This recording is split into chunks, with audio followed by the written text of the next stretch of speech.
Hi hello welcome to SNR TV media. ఈరోజు మనము షాద్నగర్ పట్టణ జాతీయ జనతా పార్టీ అధ్యక్షుడు హరిభూషణ్ కుమారుడు ఫిబ్రవరి 5వ తారీఖున ది శాస్త్ర గ్లోబల్ స్కూల్ పై నుండి పడి మరణించడం జరిగింది. ఆ మరణానికి సంబంధించిన స్కూల్లో ఒక సీసీ ఫుటేజ్ మనకు లభ్యమైంది. ఒకసారి మనము ఆ సీసీ ఫుటేజ్ని చూద్దాము. ఒకసారి సీసీ ఫుటేజ్ని పరిశీలించినట్లయితే ఇక్కడ నిల్చున్న పాఠశాలకు సంబంధించిన ప్రిన్సిపల్ గారు, పక్కనే పీఈటీ సారు, వీళ్ళిద్దరు ఇక్కడ పాఠశాల గ్రౌండ్లో నిలబడి పైకి మన విద్యార్థిని పిలుస్తున్నట్లు కనిపిస్తూ ఉంది. ఒకసారి మనం ఈ ఫుటేజ్ని గమనిద్దాం.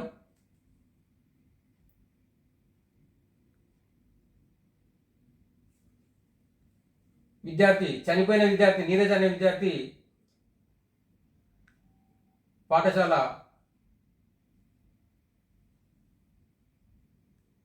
ప్రిన్సిపల్ గారి దగ్గరికి వెళ్ళిండు.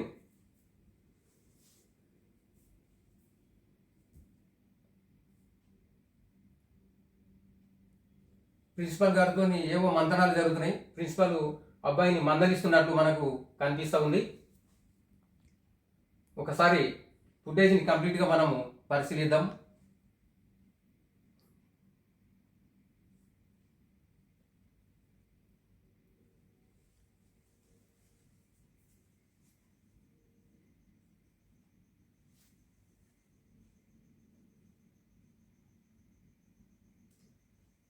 ప్రిన్సిపల్ గారు స్టూడెంట్స్ ఇంతసేపు ఏదో మందలిస్తున్నట్టు మనకు అర్థమవుతుంది. ఒకసారి మనం అట్లనే ఏం జరుగుతుందనే విషయం మనం ఈ వీడియోను చూస్తూనే ఉండండి. మీరు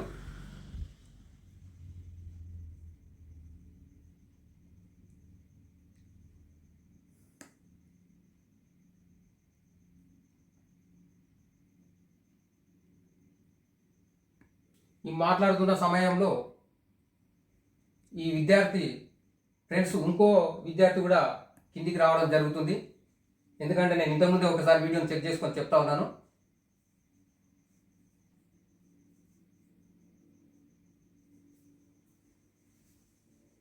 ప్రిన్సిపల్ గారు ఏదో విద్యార్థిని అయితే బలంగానే మందలిస్తున్నట్టు మనకి ఇక్కడ అర్థమవుతుంది.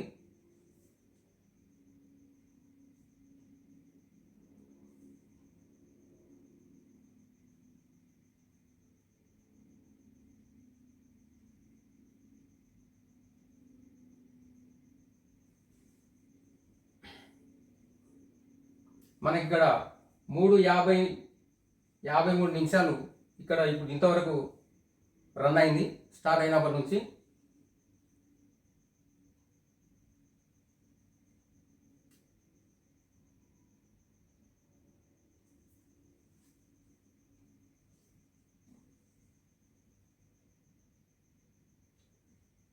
చనిపోయిన నీరజ్ అనే విద్యార్థితోని ప్రిన్సిపల్ గారు ఇంకా కూడా ఏదో మందలిస్తున్నట్టు మనకి ఇక్కడ అర్థమవుతా ఉంది. ఫుటేజ్ చూస్తే అబ్బాయి కూడా సార్తో ఏదో డిస్కషన్ చేస్తున్నట్లుగా మనకు కనిపిస్తూ ఉంది.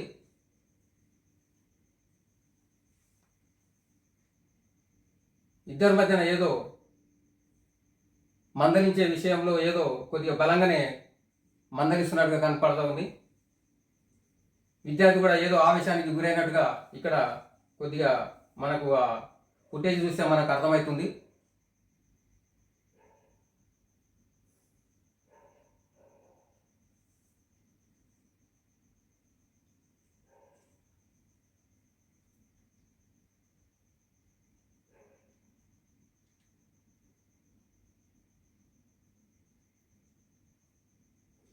వీడియో స్టార్ట్ అయినప్పటి నుంచి ఇంకా విద్యార్థికి మందలింపు అనేది జరుగుతుంది. ఇదే సమయంలో ఇక్కడ దిగుతున్న ఈ విద్యార్థికి సంబంధించిన ఫ్రెండ్స్ ఇక్కడ దిగి మళ్ళీ పాఠశాల ప్రిన్సిపల్ దగ్గరికి వెళ్ళడం జరుగుతుంది.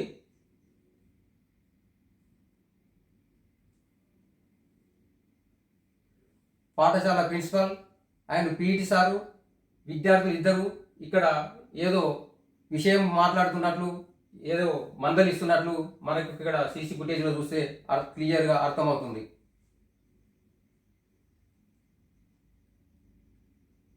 చూద్దాం ఇంకెంతసేపు ఇది మందలింపు జరుగుతుంది, తర్వాత ఏం జరగబోతుంది ఒకసారి అట్లనే కంటిన్యూషన్గా సీసీ ఫుటేజ్ని మీరు చూస్తూనే ఉండండి.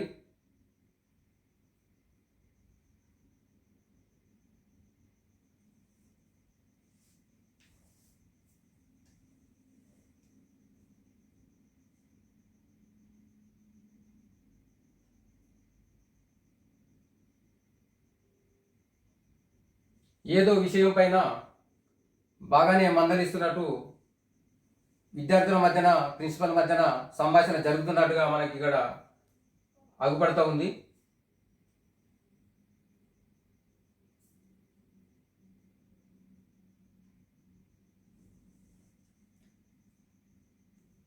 మీరు ఈ వీడియోని కట్ చేయకుండా కంటిన్యూగా సీసీ ఫుటేజ్ అయిపోయినంత వరకు మనం గమనించినట్లయితే ఏం జరిగిందనే విషయం మనము అంతర్గతంగా తెలుసుకోవడానికి ఒకసారి మనం పరిశీలిద్దాం.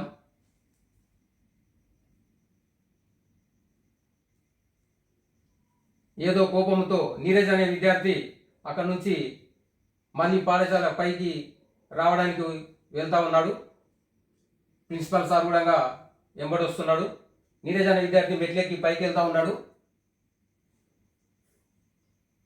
ప్రిన్సిపల్ గారు అదే స్టూడెంట్ వెళ్ళినట్టుగా మళ్ళీ దగ్గరికి వస్తూ ఉన్నాడు. స్టూడెంట్స్ మళ్ళీ ప్రిన్సిపల్ గారు రిటర్న్ పిలిచినట్టుగా ఇక్కడ మనకు కనిపిస్తూ ఉంది. స్టూడెంట్స్ వెళ్తూ ఉన్నాడు.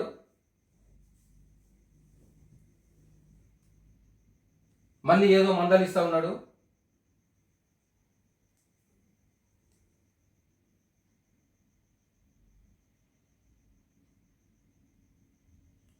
ప్రిన్సిపల్ గారు విద్యార్థి చేయి పట్టుకొని లాక్కొని వెళ్ళినట్టుగా మనకి ఇక్కడ క్లియర్గా కనపడుతూ ఉంది. ప్రిన్సిపల్ గారు, పీఈటీ గారు, విద్యార్థితో పాటు ఇంకో విద్యార్థి కూడా లోపలికి ఎక్కడికో వెళ్ళినట్టుగా అనిపిస్తూ ఉంది. ఇక్కడ కిందనే స్కూల్ దగ్గర ఆఫీస్ రూమ్ ఉంటుంది. ఆ ఆఫీస్ రూమ్లోకి పోయినట్టుగా మనకు ఇక్కడ కనపడుతూ ఉంది. ఈ మధ్య కాలంలో ఏం జరుగుతుంది, అసలు విద్యార్థిని ఏమన్నాడు, ఏం కథ? మళ్ళీ విద్యార్థి నీరజ్ అనే విద్యార్థి పైకి వెళ్ళి వస్తూ ఉన్నాడు, మెట్లెక్కిపోతున్నాడు. ఇప్పుడు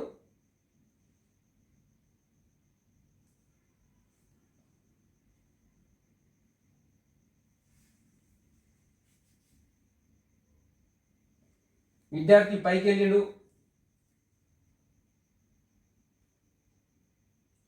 ఇప్పుడే నీరజ్ అనే విద్యార్థి పైనుంచి కింద పడిపోవడం ఇక్కడ మనకు క్లియర్గా కనపడుతూ ఉంది.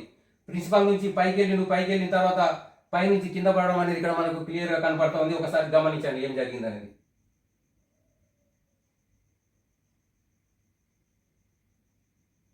ఇంతలోపు ప్రిన్సిపాల్ ఏమని ఉంటాడు, ప్రిన్సిపాల్ ఏమని మందలించి ఉంటాడు, అంత మనస్తాపానికి గురి కావడానికి అవసరం ఏమొచ్చింది? అంత మనస్తాపానికి గురయ్యే మాటలు ప్రిన్సిపాల్ ఏమన్నా మాట్లాడింటాడా ఏందనేది మనకి ఇక్కడ అర్థమవుతుంది. కొద్ది నిమిషాల్లోనే, కొద్ది క్షణాల్లోనే ఇంత మనోద్వేగానికి గురి కావడము ఇది ఎంతవరకు మనకు అర్థం చేసుకోవాలి అనేది మనకి ఇక్కడ మనం క్లియర్గా చూడవలసిన అవసరం ఉంది. నీరజ్ అనే విద్యార్థి కింద పడిపోయిండు.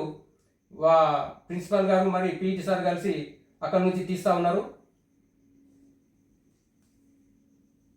ఒకసారి బాగా గమనించండి మీరు, ఏం జరుగుతుంది, ఏం కథ అనేది ఒకసారి మనం బాగా ఈ ఫుటేజ్ని చూసినట్లయితే ఏం జరిగింది అనేది మనము ఒకసారి గుర్తించవచ్చు. నీరజ్ అనే విద్యార్థిని ప్రిన్సిపాల్, పీఈటీ కలిసి ఇక్కడ నుంచి లేపుకొని తీసుకెళ్తా ఉన్నారు. నీరజ్ అనే విద్యార్థిని తీసుకొని వెళ్ళడం జరిగింది.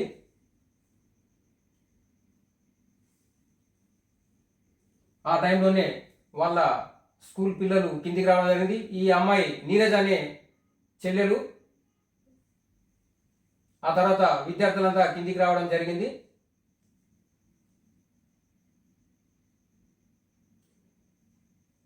ఈ ఫుటేజ్ని మనం పరిశీలించినట్లయితే ప్రిన్సిపాల్ గారు విద్యార్థిని పైనుంచి కిందికి పిలిచినట్టుగా మనకి ఇక్కడ ఈ సీసీ ఫుటేజ్ ఆధారంగా మనకు అర్థమవుతుంది. మరి పిలిచిన తర్వాత ఇక్కడ కొద్ది నిమిషాల పాటు మందలించడం అనేది జరిగినట్టుగా మనకు అర్థమవుతా ఉంది. ఆ తర్వాత కోపంతో నీరజ్ అనే విద్యార్థి పైకి వెళ్ళడం జరిగింది. మళ్ళీ పైకి వెళ్ళిన నీరజ్ను మళ్ళీ ప్రిన్సిపాల్ వెంబడొచ్చి కిందికి పిలిచడం జరిగింది. ఆ తర్వాత చేయి పట్టుకొని లాక్కొని, మనకు సీసీ ఫుటేజ్ అక్కడ లేదు కాబట్టి మనకు ఏం జరిగింది అనేది కనిపిస్తలేదు, మళ్ళీ అక్కడ కిందికి తీసుకెళ్ళడం మనకు కనిపిస్తూ ఉంది. అయితే ఈ ఫుటేజ్ని మనము ఆధారం చేసుకొని ఏం జరిగింది అనేది మనము ఒకసారి అందరము ఆత్మపరిశీలన చేసుకొని గమనించవలసిన విషయము మనకు ఎంతైనా అవసరం ఉంది. ఇక్కడున్న అబ్బాయి నీరేజ్ పక్కన ఉన్న అబ్బాయి, ఈ అబ్బాయి జతకు ఇంకో అబ్బాయి చూడు, ఈ అబ్బాయి ఏడుస్తూ ఉన్నట్టు కనిపిస్తూ ఉంది. వేరే విద్యార్థులు కూడా అబ్బాయి జతకు వచ్చేసి మా అబ్బాయిని కూడా అడుగుతూ ఉన్నట్టుగా మనకు తెలుస్తూ ఉంది. అయితే ఈ కొద్ది క్షణంలో ఇంత తక్కువ టైంలో ఈ ప్రిన్సిపాల్ గారు ఈ నీరజ్ అనే విద్యార్థిని ఏం మందలించిండు, ఎందుకు మందలించిండు, ఏ విషయము, ఏం జరిగిందనే విషయం అనేది మనకు తెలియడం లేదు. ఎందుకంటే పైన సీసీటీవీ లేదు, ఇక్కడ కింద చేయి పట్టుకొని ప్రిన్సిపాల్ గారు లోపలికి లాక్కొని పోయేటప్పుడు అక్కడ ఏం జరిగింది అనేది కూడా మనకు తెలియకుండా ఇక్కడ మనకు కనపడతా ఉంది. అయితే ఈ వీడియో చూసి ఒకసారి మనం ఏం జరిగింది అనేది మీరు అందరూ అర్థం చేసుకొని కింద కామెంట్ రూపకంగా తెలియజేయండి. మీ అభిప్రాయం కూడా ఏందనేది కామెంట్ రూపకంగా తెలియజేయండి. ఈ విద్యార్థి చనిపోవడానికి కారణము ఇక్కడ ప్రిన్సిపాల్ ఏదో విషయంలో మందలించినట్టుగా మనకు క్లియర్గా అర్థమైంది. ఆ భావోద్వేగానికి గురైన ఆ విద్యార్థి ఎంత భరించలేని మందలింపుకు మనస్తాపానికి గురైండు, అంత తొందరగా అంత ఆవేశం రావడానికి ఏం జరిగింటుంది అనేది మనకు ఇక్కడ అర్థం కావడం లేదు. ఎంబడే మరి వాచ్మెన్ గారు వచ్చారు, ఇక్కడ కింద పడ్డప్పుడు విద్యార్థిని తీసుకొని వెళ్ళారు. ఆ తర్వాత ఇక్కడ అందరూ విద్యార్థులు ఇక్కడ గుమిగూడడం జరిగింది. ఆ తర్వాత ఏం జరుగుతుందనేది మనం అట్లనే పరిశీలిద్దాము. వాచ్మెన్ రావడం జరిగింది, వాటర్ పైప్ తీసుకొచ్చిండు. ఆల్రెడీ ఇక్కడ పడ్డ దగ్గర బ్లడ్ను వాటర్ పైప్తో క్లియర్ చేస్తుండు. ఒకసారి మనకు కనపడుతూ ఉంది. అంత తొందరగా క్లియర్ చేయవలసిన అవసరం ఏమొచ్చింది? ఒకసారి విద్యార్థి పైనుంచి పడినప్పుడు కంపల్సరీ పోలీస్ స్టేషన్కు ఫోన్ చేసి పోలీసు వారిని పిలిపించిన తర్వాత అక్కడ ఏం జరిగింది చూపించిన తర్వాత క్లీన్ చేయవలసిన అవసరము ఈ పాఠశాల వారికి ఉంది కదా. మరి అంత తొందరలోనే పైప్ తీసుకొచ్చి అక్కడ బ్లడ్ లేకుండా కడగడం అనేది ఎందుకోసము? దీని వెనుక ఉన్న రహస్యం ఏంటి? అసలు ఏం జరిగింది, ఏం మందలించింది అనేది ఒకసారి మనము గమనించవలసిన అవసరం ఉంది. దీనిపైన ఎన్నో అనుమానాలు కనపడతా ఉన్నాయి. చూడండి, మనం క్లియర్గా చూస్తే వాటర్ బట్టి అక్కడ ఏం లేకుండా మొత్తము రక్త మార్కలు కనిపించకుండా వాటర్ ప్రెషర్ బట్టి మొత్తం కడిగేస్తూ ఉన్నాడు వాచ్మెన్ గారు. చూడండి, క్లియర్గా చూడండి. రక్త మార్కలు పోకపోతే కాలుతో రాబడి చేసి మరీ కడుగుతూ ఉన్నాడు.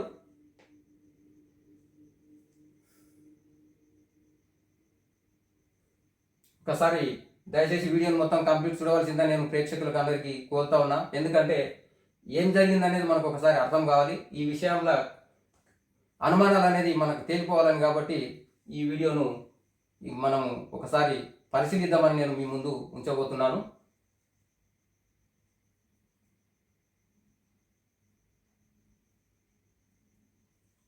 వాటర్తో మొత్తం క్లీన్ చేయడం అనేది జరుగుతుంది.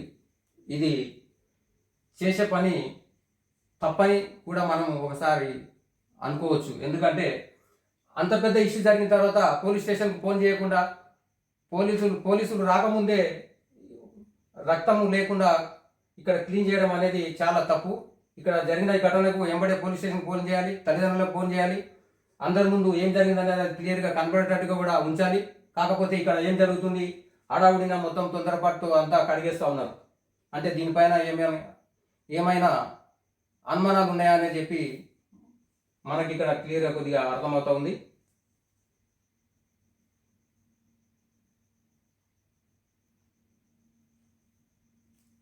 చూడండి, బాగా చూడండి. రక్తం మరకలు లేకుండా కడిగేయడం అనేది ఇక్కడ వాచ్మెన్ చేస్తూ ఉన్నాడు.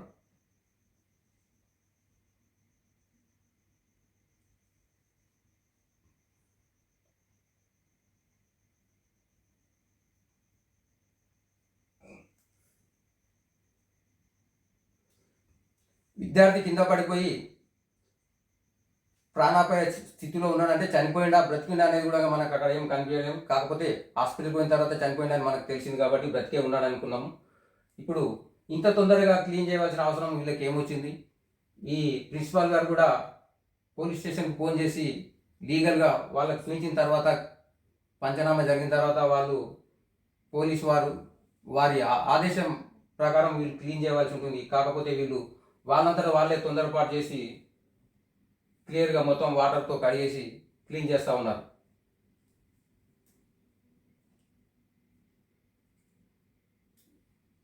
ఇది ఈ వీడియోలో జరిగిన విషయము. నీరజ్ అనే విద్యార్థి ఎందుకు చనిపోవాల్సి వచ్చింది, ఎందుకు పైనుంచి పడ్డాడు, ఇక్కడ రెండు మనకు అనుమానంగా మనకు ఇక్కడ కనపడతా ఉంది. ఒకటి, విద్యార్థిని పిలిచి మందలించిండు. ఏ విషయంలో మందలించిండు, ఎందుకు మందలించిండు, ఆ విద్యార్థి ఏమైనా తప్పు చేసిండా అనేది ఒక కోణంలో ఆలోచిస్తే, వెళ్ళొచ్చిన విద్యార్థిని మళ్ళీ రిటర్న్ పిలిచి చేయి పట్టుకొని లాక్కొని తీసుకెళ్ళిండు. అక్కడ తీసుకుపోయిన తర్వాత అక్కడ ఏం జరిగింది అనేది మనకి ఇక్కడ మెయిన్ పాయింట్.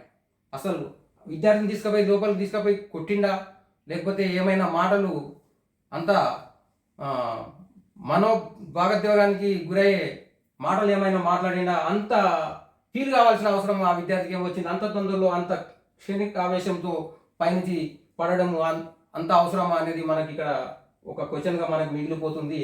మరి ఏది ఏమైనప్పటికీ ఈ వీడియో చూసినట్లయితే ఏదో విషయంలో విద్యార్థిని ప్రిన్సిపాల్ గారు మందలించినట్టుగా మనకు కనపడతా ఉంది.